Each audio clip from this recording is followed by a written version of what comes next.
Méditation de la communauté des disciples du Christ vivant en ce mercredi de la première semaine de l'Avent, année liturgique B. Évangile de Jésus-Christ selon saint Matthieu, au chapitre 15, les versets 29 à 37. En ce temps-là, Jésus arriva près de la mer de Galilée. Il gravit la montagne et là il s'assit. De grandes foules s'approchèrent de lui, avec des boiteux, des aveugles, des estropiés, des muets et beaucoup d'autres encore. On les déposa à ses pieds et il les guérit.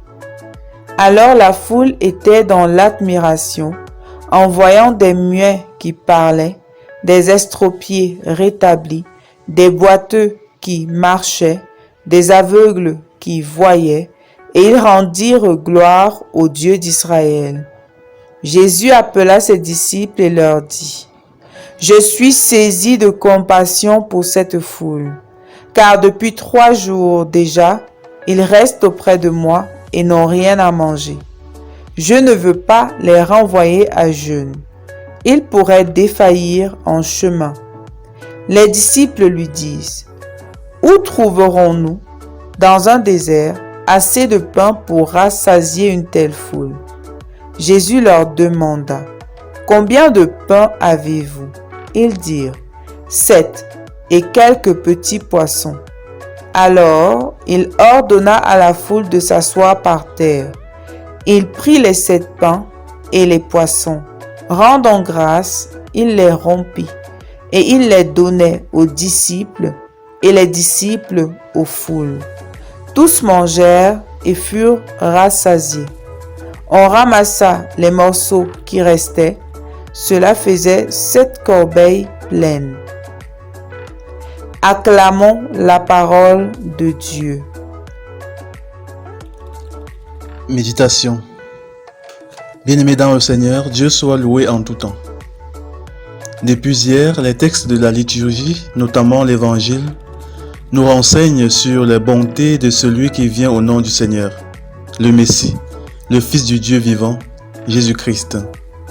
Le Christ que nous nous préparons à accueillir est le Dieu qui sauve. Il prend soin de l'homme, de tout l'homme. Il instruit, le soigne de toute maladie, et comme nous le montre l'Évangile de ce jour, il le nourrit. Jésus est donc le Dieu de la vie en abondance. Suivre Jésus, c'est prendre le chemin de la vie, c'est quitter celle de la mort. Comme nous dit le prophète Isaïe dans la première lecture, le Messie qui vient fera disparaître la mort pour toujours. Le Seigneur Dieu essuiera les larmes sur tous les visages, et par toute la terre il effacera l'humiliation de son peuple. C'est dire que Dieu prend soin de ceux et celles qui le suivent. Cependant, paradoxalement, la recherche du pain est l'une des causes majeures de l'abandon de Dieu ou du refus de le suivre, du refus de lui consacrer du temps, du refus de le servir. Beaucoup d'entre nous ont arrêté de suivre Jésus pour la simple raison qu'ils n'ont pas assez de temps. Ils disent : je dois travailler pour gagner mon pain, pour nourrir ma famille, pour gagner de l'argent afin de prendre en charge les besoins matériels de ma vie. À cause de cela, ils n'ont plus le temps pour prier, pour aller à la messe, pour lire la Bible, pour annoncer l'Évangile. Bref, ils trouvent que Dieu leur gaspille du temps et leur rend pauvres et misérables. Bien-aimés, dans le Seigneur, c'est bien là une fausse raison d'abandonner le Seigneur. Le Christ est capable de nous combler. Il nous donne, à ceux qui marchent avec lui, le pain quotidien. Il est le bon berger, et ceux qui acceptent d'être ses brebis, rien ne saurait leur manquer. Lorsque Jésus multiplie 7 pains pour nourrir à satiété autant de foules, c'est pour nous faire comprendre que nous ne risquons pas la famine en choisissant de demeurer avec lui. Même au temps de famine, de la traversée du désert, ses disciples ne manqueront pas le pain quotidien.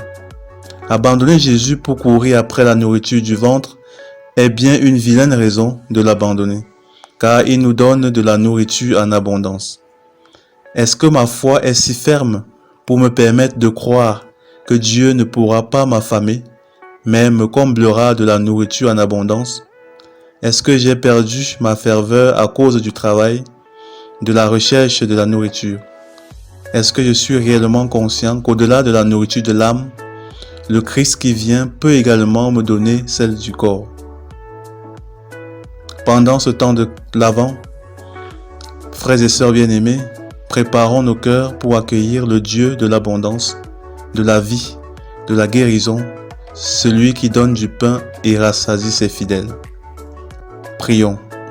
Père éternel, donne-nous de bien préparer nos cœurs à accueillir ton Fils Jésus-Christ qui vient nous guérir de nos maladies et de nos famines.